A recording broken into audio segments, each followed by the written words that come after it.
Hello again, everyone. This is Abra, and I'm back to give my 2 cents on A High School Girl in the Crusades by Jon Del Arroz, also known as leading Hispanic #1 best-selling author, comic creator, and all-around nice guy. Jon Del Arroz has a reputation of being somewhat of a provocateur. He is a self-proclaimed troll. Love him or hate him, one thing you can't deny is that the man is driven. He's also not one to back down from his beliefs. Not too long ago, I became aware of an attempt to shut down JDA's Indiegogo campaign by a disgruntled comic creator. You're mate. You are I am going to bury you. Whoa, bury you this is psycho. Stop it. It seemed for a while that Jon's campaign might be reinstated by the crowdfunding site. However, after several more complaints and a few cheap moves on the part of the other creator, Indiegogo relented and closed down Jon's project. This interference prompted Jon Del Arroz to utilize Kickstarter, another crowdfunding site. Kickstarter is not typically used by members of comicsgate due to the site's past blatant political bias towards certain individuals. I found the attack on JDA's campaign and livelihood to be disgraceful and unacceptable. This act motivated me to show additional support for the creator by backing his comic. A High School Girl in the Crusades is a lighthearted, fast-paced story in the style of Japanese manga and shares many of the characteristics often found in the genre. The interiors are in black and white, the characters have a young cartoonish appearance, and the story is quite outlandish. One big difference is the comic reads from left to right, front to back, the norm for Western books, whereas Japanese manga will typically read from right to left, back to front.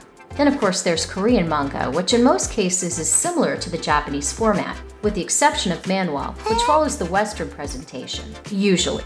But I digress. A High School Girl in the Crusades sees young Reiko Fukuhara mysteriously transported from present day to all the way back during the period of the Crusades. Upon coming to, Reiko is discovered by Richard of Britannia, presumably King Richard the Lionheart, who believes that the young girl was sent from heaven by God.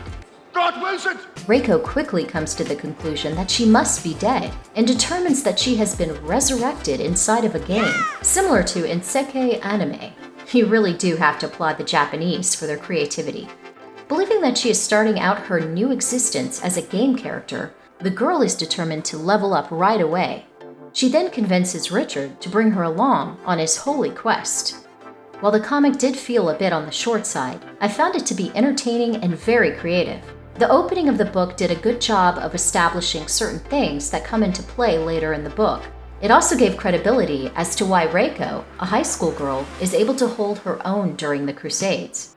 I really liked how Jon Del Arroz opened his comic by immediately jumping into the story. It was after this quick introduction to the character and the strange event which sees the girl whisked off to the ancient Holy Land that the title page is presented. I felt that this method gave the story a more animated feel. The art by Dachel Okamoto was quite enjoyable. It felt simple and clean, while also including different styles to highlight various emotions. The battle scenes were laid out well and included several gruesome panels which helped to highlight the brutality of war and close combat. JDA also inserted a quick comicsgate Easter egg of sorts into one of the fight scenes. He had the artist include a character with the likeness of comicsgate creator Nasser Rabadi being kicked in the groin. Longtime CG fans will recognize this reference going all the way back to the days when the chat would cry out, "Kick Nasser!" during various YouTube live streams. Overall, I am pleased with Jon Del Arroz's latest comic. I appreciated the homage to the manga genre and other little touches such as having Reiko dressed similar to Sailor Moon on the back cover.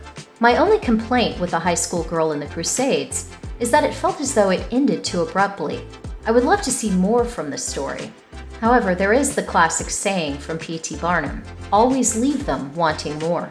I admire JDA for standing by his beliefs and not caving in to his detractors. He takes a lot of heat for doing so, but in this fast-paced, internet-obsessed world in which we now find ourselves, at least we can turn it to our advantage and monetize the craziness. Fight me, John.